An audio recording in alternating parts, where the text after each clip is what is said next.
Hello and welcome to Quarterlight, your car brochure channel. In today's episode, we're going to be continuing our 1995 Honda journey. We're now up to the Honda Shuttle.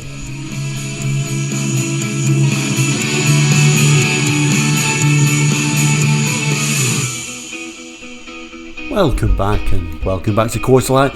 Quarterlight, if you don't know, we're a very small YouTube channel here looking at car brochures from around the world from the 60s, 70s, 80s and 90s, sometimes beyond that as well. So if you're interested in cars and car brochures, please consider subscribing. In this series, we've started looking at a full range brochure for Honda for 1995, and we're up to the Honda Shuttle, very much a forgotten MPV here in Europe. This is a UK brochure, and very much a car that I probably wouldn't even feature unless it's such a forgotten car. But the good thing about these full range brochures, it really makes you look about these cars that you've really forgotten about. You don't really think about too much now, but you think, oh yeah, I remember so and so had one of those down the road. So let's have a look at this brochure straight away for the Honda Shuttle. So yes, this is the brochure we've been looking at, Honda 1995 range. We've already looked at the NSX, this is the NSX-T, the standard NSX, the fantastic luxurious Honda Legend, and now in stark contrast it's the Honda Shuttle. I think we'll start with the text right now and then we'll come back and have a look at some of these images. So this starts by saying, with the Shuttle, Honda engineers have achieved what many thought impossible: the practical comfort and versatility of a people carrier with the handling, safety and performance of a sporting saloon. So if you like the idea of an MPV but want to drive a real car, look no further. Very strange sort of introduction to this car, because really, with that introduction, you kind of think that this is like a new vehicle coming out, but really Honda was very late to this MPV minivan market, really, with the Shuttle.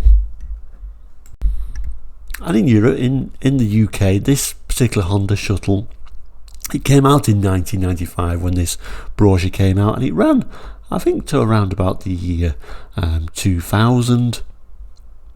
And like I say, very late 1995 for them just to be introducing a people carrier.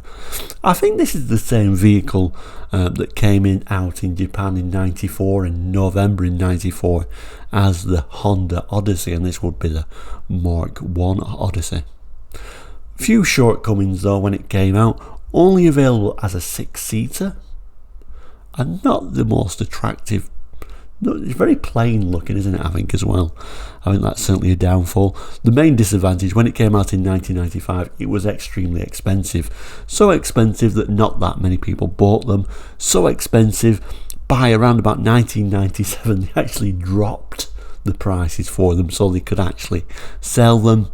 Other disadvantages, it only came out with one engine choice, a 2.2 litre petrol only, at a time when I think people in UK and Europe would have preferred a diesel option. Also only came out with an automatic, which is certainly, you don't think about anything like that in North America, but in Europe and the UK, an automatic really wasn't what a lot of people really wanted.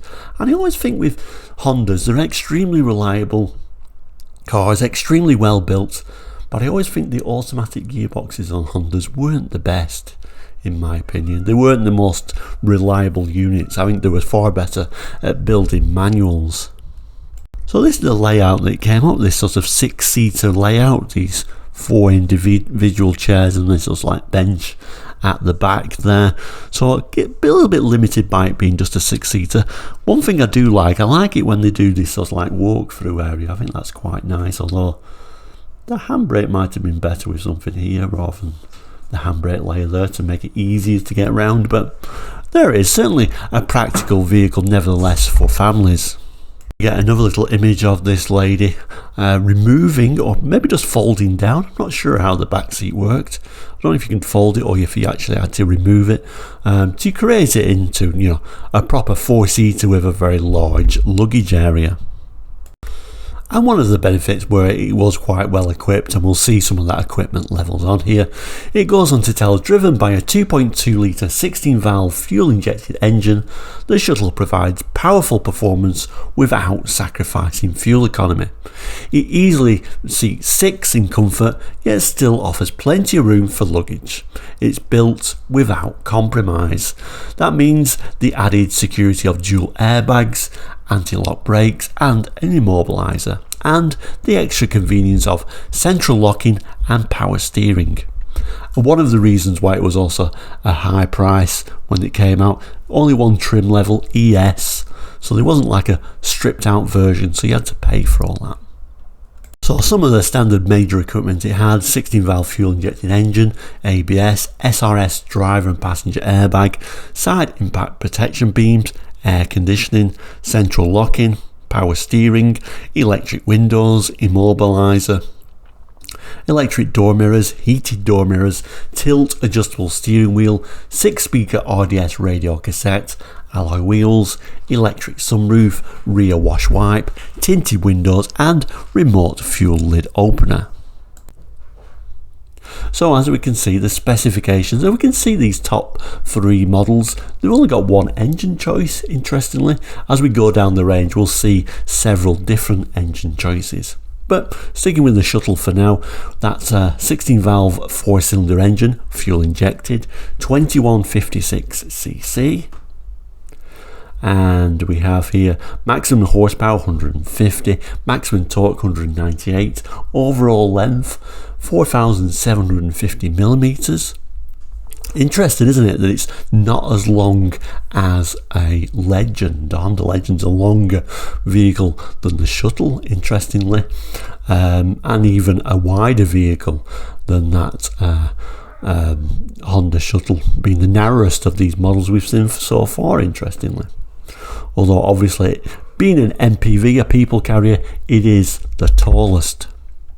So again, just a reminder that the bottom of them 4 is the Honda Shuttle we're looking at the moment. It gives you the tyre choices, it also gives you the fuel consumption, and again a reminder that it's only available as an automatic, which is a little bit unusual for the UK market. But we can say it's a pretty economical car overall, getting better fuel economy than that Honda Legend, interestingly enough.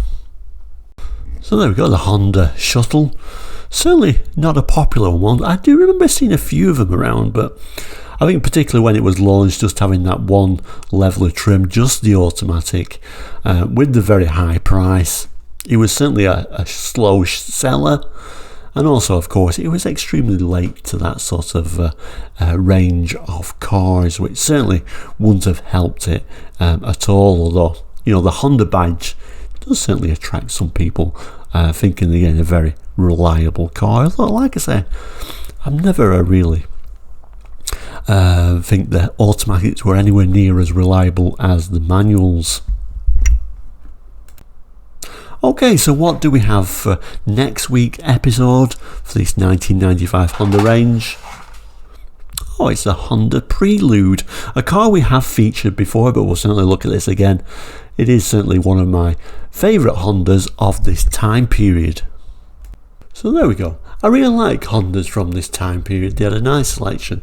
Although I must confess, the Honda Shuttle is one of those I forgot about, and I'm sure a lot of you did as well. But if you remember these, please jot in the comments if you had one, or indeed your neighbour had one. Always interesting to read. But thank you so much for watching today's episode of Quarterline. If you've not done already, please do like and subscribe. But for now, we'll see you very soon. Take care and goodbye.